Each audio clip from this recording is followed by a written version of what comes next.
mean, I think that the partisan nature of American politics is now so extreme, and it's on both sides to a large degree, but certainly the anti-Trump hysteria in particular means that people are not able to see the wood for the trees. I come from another country. I look at this with a pretty clear, open mind. And I would simply say to all those who don't want any criticism of Barack Obama for what happened with the Russian meddling, or for the FBI with the meddling, or now the investigation of this shooter, take a good long look at yourselves. Mueller's investigation suggests that Russia and other foreign countries have been meddling in this country for some time. So it raises an obvious question, which has been dismissed in the media, but it's a real one. What about the last administration? They knew about this. Why didn't they do anything about it? And where was the FBI?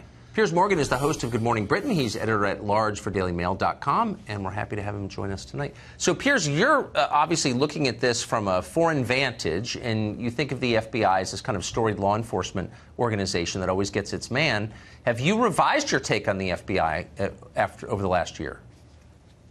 Well, I've revised it certainly in the last week, which I think has been one of the worst ever weeks for the FBI in its 109-year history, Tuck, and I'll tell you why. Two reasons.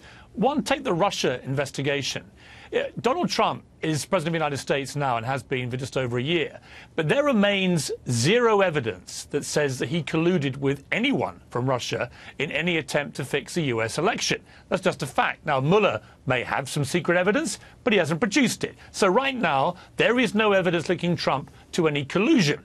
So that then prompts the question, well, OK, but we now know there was Russian meddling in the US election. We don't know quite the scale of it. It may be, as Britt just said, reasonably small and not that significant. But there was meddling, and you would expect that. But whose job was it to deal with that meddling, to stop it happening? Well, that would be the previous president, Barack Obama, who from 2014, when the meddling started, it was his job. It was on his watch. And he's got 17 intelligence agencies led by the FBI, and it is their responsibility, in my view, to investigate and to stop and to close down the kind of meddling that we saw from these Russians. And that simply did not happen. And so I would say that if you combine that performance by the FBI in terms of the Russian investigation or lack of it that was going on, and then you look at what happened with the mass shooting this week in Florida, where this is one of the most spectacular ball drops that I've ever seen from any intelligence agency. Yes. The FBI were warned twice. Once that this guy had apparently posted on a vlogger's commentary that he was going to be a school shooter. He has a very unusual name, this shooter, Nicholas Cruz, with Nicholas spelt in a very unusual name. The FBI were not able to trace him.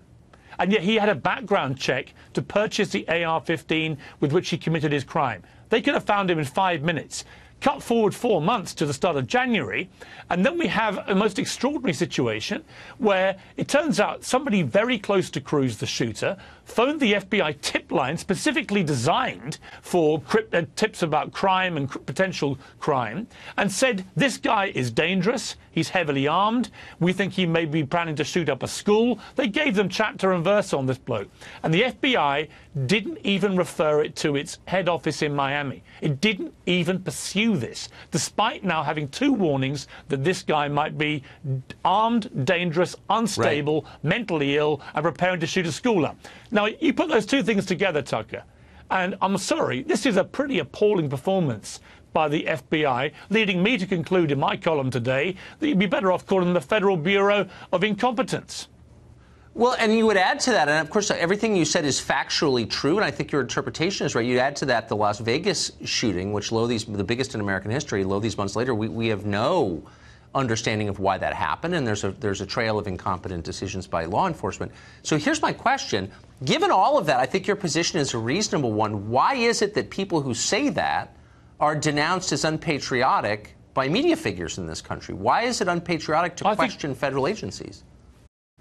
Well, it's interesting, isn't it? I mean, I think that the partisan nature of American politics is now so extreme, and it's on both sides to a large degree, but certainly the anti-Trump hysteria in particular means that people are not able to see the wood for the trees. I come from another country. I look at this with a pretty clear, open mind. You know, I wrote 36 columns about Donald Trump for the Daily Mail last year. 18 of them were supportive, 18 were critical. I'm a reasonably impartial voice in this debate. And I would simply say to all those who don't want any criticism of Barack Obama for what happened with the Russian meddling, or for the FBI with the meddling, or now the investigation of this shooter, take a good long look at yourselves. Because if this has happened with Donald Trump, let's reverse it.